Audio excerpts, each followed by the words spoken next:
நாம் செத்தால் கூட துளிகூடியும் கவலைப்பட மாட்டார்கள். உண்மையிலே சொல்றேங்க, நீங்க செத்துட்டீங்கன்னா ஐயோ அப்படின்னு யோசிக்கவே மாட்டாங்க.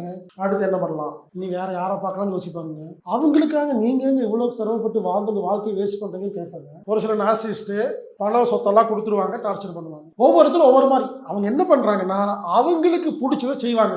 இது எல்லா பாயிண்ட்டும் கவர் ஆனாதான் நார்சிஸ்ட்னு கிடையாதுங்க. இந்த மாதிரி விஷயங்கள் எல்லாம் செய்வாங்கன்னு லிஸ்ட் போட்டிருக்கேன். இதுல 4 பாயிண்ட் மட்டும் செய்வாங்க, அது செய்ய மாட்டாங்க. ஆக மொத்தம் நீங்கள் மன உளைச்சலோடு இருப்பீர்கள், நிம்மதி இல்லாமல் இருப்பீர்கள், பிடிச்ச விஷயத்தை செய்ய முடியாது, அடிமையாக இருப்பீர்கள், அவ்வளவுதானே. சரி, இதுக்கு நார்சிஸ்ட்னு பேரை விடுங்க. நீங்க துன்பப்படுறீங்க, முடிஞ்சு போச்சா இல்லையா? இதுக்கு எதுக்கு பேரு? எதுக்கு கல்யாணம் பண்றோம்? எதுக்கு கல்யாணம் பண்றோம்? நம்மளை ஒருத்தி பார்த்துக்க மாட்டாளா அப்படி கல்யாணம் பண்றோமா இல்லையா?